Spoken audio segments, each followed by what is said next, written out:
నాకు నచ్చింది ఎస్పెషల్లీ నేను లవ్ స్టోరీ చాలా ఇంప్రెస్ అయ్యాను. ఇంకా కథ వెళ్ళే విధానం కూడా చాలా బాగుంది. సో కొత్తగా ఉంది, ఎక్కడ మనకి బోర్ కొట్టకుండా ఉంటది. స్క్రీన్ ప్లే కూడా చాలా బాగుంది, రైటింగ్ కూడా చాలా బాగుంది. అంటే రాజ్ కుమార్ హిరాని గారు ఇట్లాంటి మూవీ ఎప్పుడు తీయలేదు, అది కొత్త జర్నల్లో వచ్చినట్టు ఉంది ఆయన. సో చాలా ఎక్సలెంట్ గా తీశారు. బోర్ అయితే ఎక్కడ అనిపించదన్న. కొన్ని సీన్స్ ఉంటాయి, చాలా ఎమోషన్స్ సీన్స్.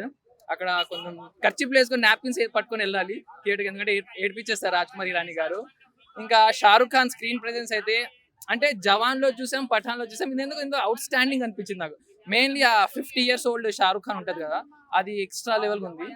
సో వేరే వేరే కంట్రీస్ ని, లండన్ ని, దుబాయ్ ని చూపించడం జరిగింది. సో చాలా బాగా అనిపించింది చూడడానికి. అనుకున్నాం, ఎందుకంటే రాజ్ కుమార్ హిరాని గారు మున్నాబై ఎంబీబీఎస్ నుంచి ట్రై చేశారు, అప్పుడు కుదరలే. మళ్ళీ 3 Idiots కి కుదరలే. సో ఏదో ఒక రోజు కుదురుతుంది అనుకున్నాం, అది డంకీతో అయింది. సో చాలా బాగుంది, ఎంజాయ్ చేశాం. G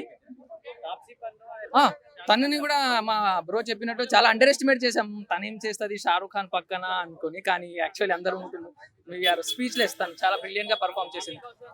as usual Vicky Kaushal is a very good actor.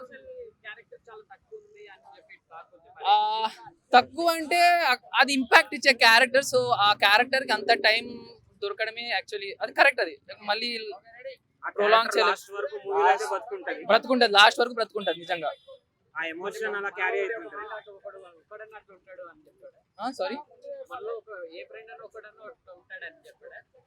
నాకు అర్థం కాదు. మూవీ చూసుకొని yes yes అవును. దీనికి రేటింగ్ ఇవ్వకూడదు అనేది, అందరు వచ్చి చూడాల్సిన మూవీ.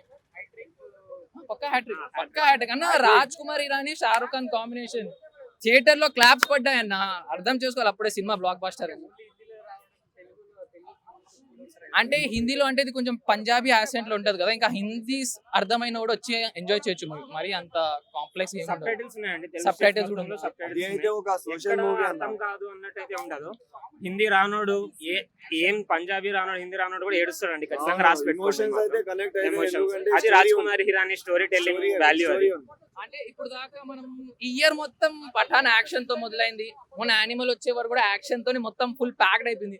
ఇట్లాంటి మూమెంట్ లో ఒక గుడ్ మూవీ డంకీ రావడం అనేది అదొక ఫ్యామిలీ మూవీ అండి. అదొక ఫ్యామిలీ మూవీస్ వస్తున్నాయి కదా, ఇదొక యూఎస్ సినిమా, అందరు పిల్లలతో కలిసి వెళ్ళొచ్చు. అందరు ఖచ్చితంగా ఒకసారి అయితే చూడాలి మూవీ. ఎందుకంటే మన ఫ్యామిలీలో కానీ ఎవరో ఒకరు ఫారెన్ వెళ్ళాలని ఎన్నెన్నో కలలు కంటుంటారు. అక్కడే మంచి కాకుండా ఇక్కడ కూడా మంచిగా ఉండొచ్చు అని చూపించారు అన్నమాట. ఈ స్టోరీలో ఒక యాక్టర్ ఉండాలంటే అది షారుఖ్ ఖానే. చాలా జస్టిఫై చేశాడు ఈ స్టోరీ లైన్ కి. ఎవ్వరు వేరే యాక్టర్ ఉంటే ఇట్లాంటి స్టోరీలో ఫిట్ అవ్వడు, కానీ షారుఖ్ ఖాన్ అయితే మొత్తం మంచిగా చేసిండు. అన్ని క్యారెక్టర్స్ బాగానే ఉంది. ఇది అయితే నేనైతే 3 movies లో ఈ ఇయర్ 3 movies వచ్చింది కదా షారుఖ్ ఖాన్ ది, ఇది అయితే నేను ఎక్కువ రేట్ చేస్తా ఈ మూవీ.